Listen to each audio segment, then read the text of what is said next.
Hola mis queridos amigos, nuevamente con ustedes su doctor Tigre que ronca en esta negra noche neoliberal latinoamericana, sudamericana y ecuatoriana, un consejero popular, ideólogo del movimiento ECO UNASUR CELAC, un movimiento que procura cambiar el enfoque que se han vivido hasta ahora en,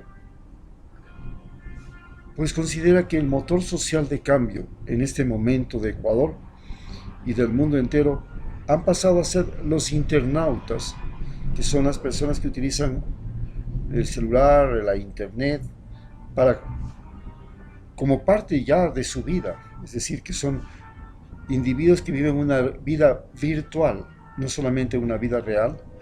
Y las personas que son aquellos individuos que han adquirido la capacidad de decidir por sí mismo todo, en todo. Ya no son ciudadanos simplemente que tienen deberes y derechos que los da el presidente de turno y el gobierno de turno en un país.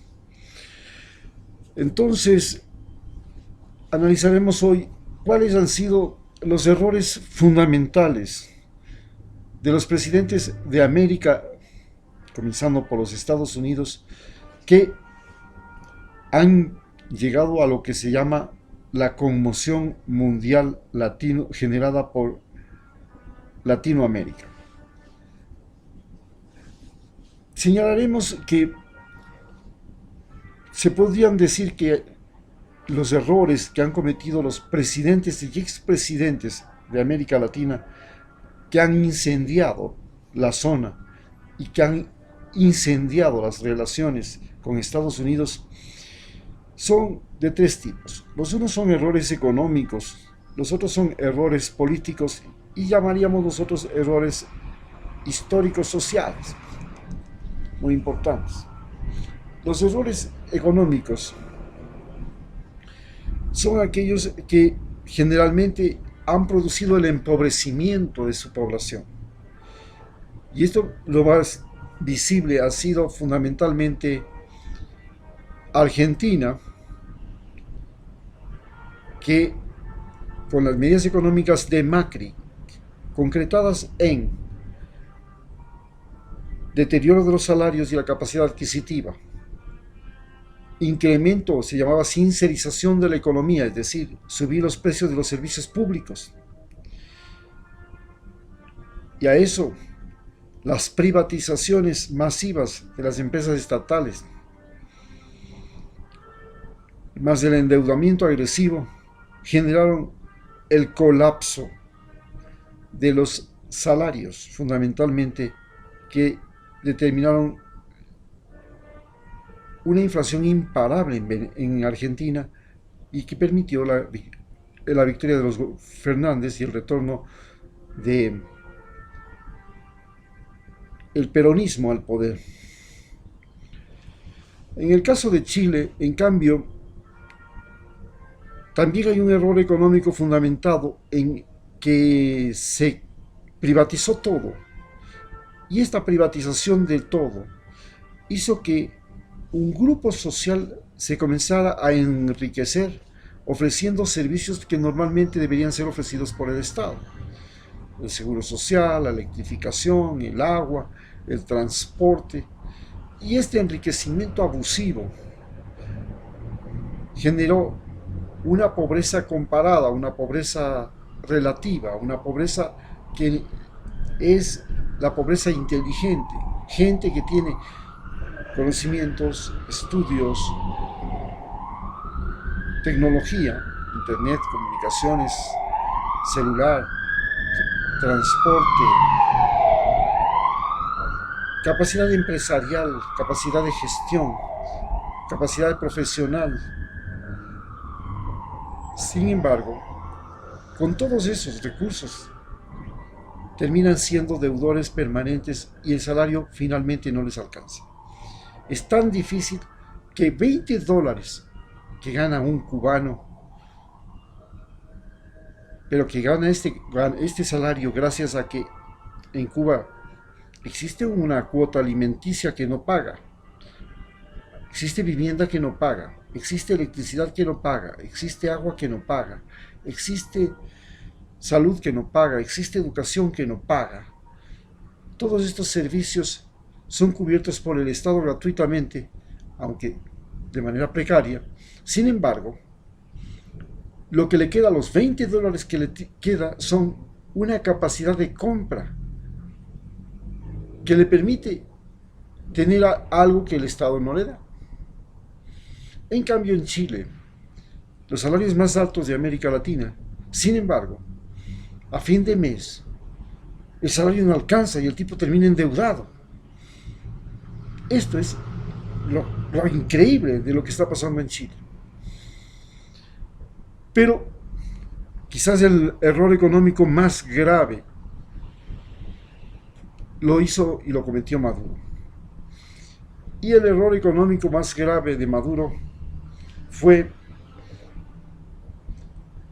el manejar empresas con gente que no estaba calificada psicológica, moral y económicamente para dirigir esas empresas.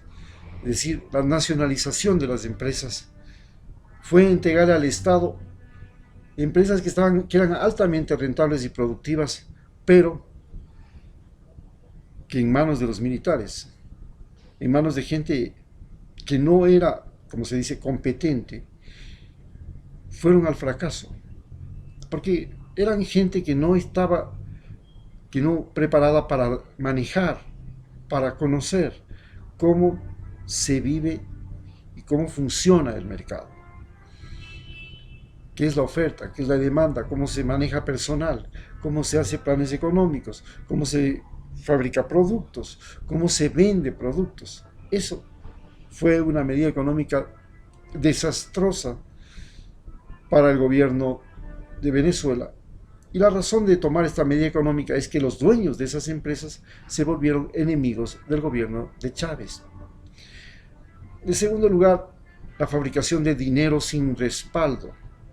Era el dinero que nadie creía. Y el dinero simplemente es un acto, es una medida de la confianza. Cuando el individuo tiene confianza en una moneda, nosotros los ecuatorianos tenemos confianza en el dólar. No lo producimos, no sabemos lo que realmente no es nuestra moneda, nunca lo vimos. Pero ya no queremos el sucre, ya no queremos ninguna moneda que no sea esa. ¿Por qué? Porque la moneda realmente significa dos cosas. Es una medida de las necesidades humanas, no es una medida del trabajo, como decía Carlos Marx, pero además es una medida de la confianza que tiene el individuo, que se tiene en el individuo. Entonces, cuando usted va al banco y el banco le presta plata, es porque el banco confía en usted. Cuando usted paga con dinero, se supone que ese dinero es bien habido, pues no es dinero sacado de narcotráfico. Cuando usted compra una casa, compra un bien. Pero segundo, además de que es un dinero bien habido, se supone que con ese dinero, que no es un billete falsificado, usted puede también comprar otra cosa. Es decir, es una medida de confianza. Y eso es lo que se perdió en Venezuela. Se perdió el valor, se perdió la capacidad productiva y por medidas económicas, pero además el mayor error, igual que en Argentina, fue el deterioro de los salarios. El momento en que se deterioraron los salarios, la gente perdió capacidad de compra, las fábricas, los campesinos tampoco podían vender sus productos, se generó un círculo vicioso y sumado al bloqueo económico, que también es una medida económica hecha por Estados Unidos, que le impide a Venezuela comprar productos, vender productos, transferir dinero. Este bloqueo económico, que es el mismo que le hacen a Cuba, que son medidas económicas, han sido fundamentales para la crisis venezolana y cubana que vive América Latina. Pero, por ejemplo, en países donde se cometieron errores políticos, estamos hablando de Ecuador, estamos hablando de Bolivia, estamos hablando de Brasil, y ¿Cómo se cometieron estos errores políticos? En el caso de Ecuador, el error político lo comete fundamentalmente Rafael Correa y lo continúa Lenín Moreno, no solamente con un error político, sino con un error económico. Y lo continúa Lenín Moreno. ¿Por qué el error político? Porque Rafael Correa se retira, no se presenta a una nueva elección, porque está seguro de que su partido ha formado cuadros, ha formado personas que pueden hacer el trabajo que él hizo de manera tan exitosa como él lo hizo. Y la primera persona que él personalmente escoge es Lenín Moreno. Y este lo traiciona. Y se pasa al bando contrario y hace todo lo que él no lo habría hecho nunca jamás. Aliarse con Estados Unidos, entregar bases militares, aliarse con la derecha, eliminar la superintendencia de telecomunicaciones, el linchamiento mediático, tratar de privatizar todos los bienes del Estado, reducir los salarios, incrementar, quitar los subsidios de los combustibles, que no lo hubiera hecho Rafael Correa si estaba consciente que se necesitaba quitar los subsidios de los combustibles, pero había que primero quitarle el gas a las cocinas y cambiar las cocinas por cocinas eléctricas y después reemplazar los automóviles por vehículos eléctricos, para lo cual liberalizó la importación y la producción de vehículos eléctricos en Ecuador. Las empresas productoras de automóviles pueden establecerse en Ecuador sin pagar impuestos. Todo este fenómeno llevó a que Lenín Moreno tomara medidas económicas y cometiera errores económicos, no solo errores sociales, porque el error político de Lenín Moreno fue traicionar, unirse con los enemigos, y fue un error grave. Y por eso está su gobierno en crisis. Entonces partimos de que el error de Rafael Correa fue pensar que había formado gente leal, visionaria, correcta, que tenía claro el norte. No, formó gente que le traicionó en la Asamblea Nacional. Terrible. La mayor parte, ganaron las elecciones, ganaron la Asamblea Nacional, tenían la mayor cantidad de asambleístas. Sin embargo, todos se pasaron al lado contrario, excepto 25 de los 75, de los 110 asambleístas que hay. Tenían 75, la mayoría. Sin embargo, de estos 75, solo 25 quedaron con él. Y se unieron los demás a todos los enemigos de Rafael Correa. Eso fue fatal. Esto fue un grave error político de Rafael Correa, y en tanto que Lenín Moreno ha cometido fundamentalmente errores económicos. Por supuesto, en Bolivia sucede lo mismo, pero de otra manera.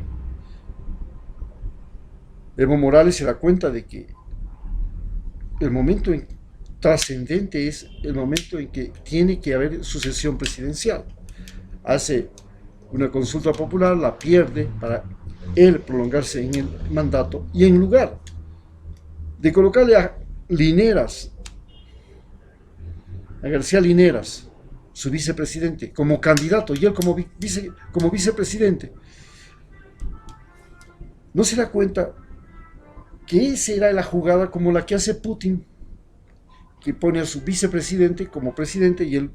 Esa era la jugada política, simple, sencilla, de tal manera que los mestizos de Bolivia se sintieran representados también, pues, en algún momento en el poder. Y sucede lo contrario, no pretende prolongarse y finalmente se hace una trampa electoral. La derecha utiliza un golpe de Estado y lo sacan como candidato para las próximas elecciones, que son inmediatas. porque ganó las elecciones de Bolivia, es indiscutible que ganó, pero la ganancia tenía que ser de otra forma, porque esta es como una pelea de boxeo. Si el campeón no le mete una tremenda golpiza al retador, es muy difícil que el campeón pueda continuar siendo campeón si no le ofrece una nueva pelea al retador, y en esa nueva pelea casi siempre va a perder. Así funciona el boxeo, así funcionan las elecciones. Y en Brasil el error de Lula fue político también. Coloca a su sucesora presidencial, pero va a las elecciones en alianza con otro partido. Y el vicepresidente es de otro partido. Y el vicepresidente y el otro partido le traicionan al partido de los trabajadores y se unen con toda la oposición y finalmente lo meten a la cárcel a Lula, impiden que Lula sea candidato, le destituyen a Dilma Rousseff, colocan a Temer, que ahora está en la cárcel por pillo, y ahora el control lo tiene Bolsonaro. Un error político, entrar en alianza con un enemigo oculto. Estos son los graves errores. Pero Estados Unidos, a su vez Donald Trump, también comete un error grave que ahora lo tiene en el impeachment y que posiblemente le significa el fin de las posibilidades de ser reelecto como presidente el próximo año. ¿Y cuál es el error? El error fundamental es el muro, la política de discriminación, el intervencionismo en Nicaragua, en Cuba, en Venezuela, y la discriminación, las deportaciones, la deportación de ilegales, la deportación de soñadores, que son los muchachos que nacieron en los Estados Unidos, que fueron a las universidades o que ingresaron a los Estados Unidos de manera no regular, pero están estudiando y trabajando en Estados Unidos y ahora los quieren deportar. Y el muro en sí, que impide que las olas migratorias de Centroamérica puedan ingresar a los Estados Unidos, y lo que genera una discriminación dentro de los Estados Unidos contra los hispanos, un odio racial, en un país donde ya el 30% de los votantes son hispanos, ha significado el grave error. No tenía que hacer eso. No tenía que sembrar la discordia en América. No tenía que crear esta discriminación dentro de su país. Porque era crearse enemigos internos, además de enemigos externos al otro lado de la frontera. Estamos diciendo a la vuelta de la esquina. Y estos enemigos externos han resistido y tienen experiencia de resistencia de 60 años, empezando por Cuba, siguiendo por Nicaragua, ahora por Venezuela, que desde el 2002 hace resistencia. Estos países que ya han desarrollado la resistencia, como los antibióticos, cuando ya el cuerpo desarrolla resistencia al antibiótico, es imposible seguir utilizando el mismo antibiótico. Pues. Ahora, América Latina ya ha desarrollado la resistencia al gobierno norteamericano. Y esta es la clave fundamental del gran problema que está viviendo Estados Unidos en este momento en sus relaciones con América Latina. Muchas gracias.